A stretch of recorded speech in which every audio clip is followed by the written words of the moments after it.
നമ്മൾ ബാങ്കില് ഒരു അക്കൗണ്ട് തുടങ്ങുമ്പോൾ നമുക്ക് ശ്രദ്ധിക്കേണ്ടുന്ന കുറെ കാര്യങ്ങളുണ്ട്.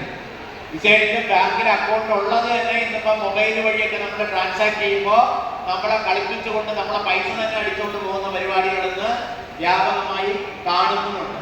അപ്പൊ അവിടെയൊക്കെ നമ്മൾ ജാഗ്രത പുലർത്തണം. അപ്പൊ നിങ്ങൾക്ക് ഒരു SB അക്കൗണ്ട് ഉണ്ട്, ബാങ്കിൽ ഒരു സേവിങ്സ് ബാങ്ക് അക്കൗണ്ട് ഉണ്ടെങ്കിൽ 10 വർഷം കഴിയുമ്പോൾ വീണ്ടും നമ്മൾ അതിന്റെ ID പ്രൂഫ് എല്ലാം കൊടുക്കണം. നിങ്ങളെ ബാങ്കിൽ നിന്ന് വിളിക്കാറില്ലേ? 10 വർഷം കഴിഞ്ഞു നിങ്ങളുടെ KYC കൊടുക്കണം. അതുകൊണ്ട് ഒരാളിനെ തിരിച്ചറിഞ്ഞുകൊണ്ട് മാത്രമേ നമ്മളെ ബാങ്കിലെ ഒരു അക്കൗണ്ട് നമുക്ക് നിലനിർത്താൻ കഴിയുള്ളൂ. മാത്രമല്ല, ആരെങ്കിലും നിന്റെ അക്കൗണ്ട് വഴി ഇത്രയും രൂപ ഇട്ടുതാ എന്നൊക്കെ പറഞ്ഞാൽ നമ്മുടെ അക്കൗണ്ട് ആവശ്യമില്ലാതെ ആർക്കെങ്കിലും ഒന്നും പൈസ ഇടാനൊന്നും കൊടുക്കാൻ പാടില്ല, അല്ലെ? നമ്മൾ മൊബൈൽ ഒരാൾ ചോദിച്ചു കഴിഞ്ഞാൽ നമ്മുടെ മൊബൈൽ വഴി വിളിച്ചാൽ അവൻ ചിലപ്പോൾ കള്ളനോ ഫ്രോഡുകാരനോ ആണെങ്കിൽ പോലീസുകാർ അവസാനം നമ്മളെ കൂടെ ഒന്ന് പിടിക്കൂലേ? അപ്പൊ അതുകൊണ്ട് അക്കാര്യത്തിലൊക്കെ നമ്മൾ വളരെയധികം ശ്രദ്ധിക്കേണ്ട കാര്യമാണ്. ബാങ്കിൽ നമ്മൾ അക്കൗണ്ട് കീപ്പ് ചെയ്യുമ്പോൾ നമ്മുടെ ബാങ്ക് അക്കൗണ്ടിന്റെ സുരക്ഷിതത്വം നമ്മൾ നോക്കുകയാണ്. ആരെങ്കിലും ഒരു പൈസ തരാന്ന് പറഞ്ഞു, ഓൺലൈനിൽ ലോൺ തരാന്ന് പറഞ്ഞു എന്നൊക്കെ പറഞ്ഞുകൊണ്ട് നിങ്ങൾക്ക് പ്രൈസ് അടിച്ചിരിക്കുന്നു എന്നൊക്കെ പറഞ്ഞുകൊണ്ട് നിങ്ങളെടുത്ത് പറയും നിങ്ങൾ 1000 രൂപ അയക്കൂ, 2000 രൂപ അയക്കൂ, ആധാർ കാർഡ് സ്കാൻ ചെയ്ത് അയക്കൂ എന്നൊക്കെ പറയുമ്പോൾ ഒരു കാരണവശാലും നമ്മുടെ ID പ്രൂഫോ നമ്മളുടെ വിവരങ്ങളോ ഒരിക്കലും ആർക്കും അയച്ചു കൊടുക്കാൻ പാടില്ല. നാഷണലൈസ് ബാങ്കുകൾ വഴിയോ പൊതുമേഖലാ ബാങ്കുകൾ വഴിയോ സഹകരണ ബാങ്കുകൾ വഴിയോ മാത്രമേ നിങ്ങൾ ലോൺ എടുക്കാവൂ. ഇന്നിപ്പോൾ പലപ്പോഴും നിങ്ങൾക്ക് പല പല സ്ഥാപനങ്ങളും നിങ്ങൾക്ക് ലോൺ തരാനായി വരുന്നുണ്ട്, ഇല്ലേ? സംഘം ഉണ്ടാക്കുക, JLG ഉണ്ടാക്കുക.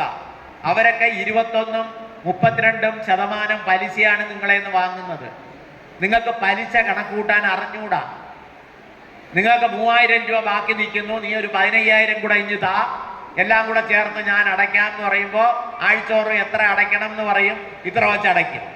പക്ഷെ മൊത്തത്തിൽ നിങ്ങൾ എത്ര അടയ്ക്കുന്നുണ്ടെന്ന് നിങ്ങൾ നോക്കുന്നുണ്ടോ? അതിലെത്ര മുതലിൽ പോയി, എത്ര പലിശയിൽ പോയി എന്ന് നിങ്ങൾ ആലോചിക്കുന്നുണ്ടോ? ഇതിങ്ങനെ ഒരുപാട് കാര്യങ്ങൾ നമ്മൾ ആലോചിക്കണം. ഉണ്ണാതെ തിന്നാതെ നമ്മുടെ പലിശയായി പല സ്ഥാപനങ്ങളും കൊണ്ടുപോകുന്നുണ്ട്. അതേസമയം നിങ്ങൾ പണയം വയ്ക്കുന്നത് എപ്പോഴാ? നിങ്ങൾ കടം വാങ്ങിക്കാൻ പോകുന്നത് എപ്പോഴാ? പള്ളിക്കുടം തുറക്കാൻ പോകുന്ന സമയത്താണ്. പള്ളിക്കുടം തുറക്കുമ്പോൾ നിങ്ങൾക്ക് 10000 രൂപ വേണം, 15000 രൂപ വേണം, കൊച്ചിനെ ബുക്ക് വാങ്ങിക്കണം, ബാഗ് വാങ്ങിക്കണം, അങ്ങനെയൊക്കെ വരൂല്ലേ? ഓണം വരുമ്പോൾ ഇത്ര രൂപ വേണം, ക്രിസ്മസ് വരുമ്പോൾ ഇത്ര രൂപ വേണം, ആറ്റിയ പൊങ്കാല വരുമ്പോൾ 5000 രൂപയെങ്കിലും ഇല്ലാതെ കാര്യം നടക്കുമോ? ഇല്ല. അപ്പൊ നമ്മളൊക്കെ ബുദ്ധിയുള്ള ആളുകൾ എന്താ ചെയ്യേണ്ടത്? നമ്മുടെ ഒരു മാസത്തെ വരവ് മാത്രമേ നമുക്കുള്ളൂ.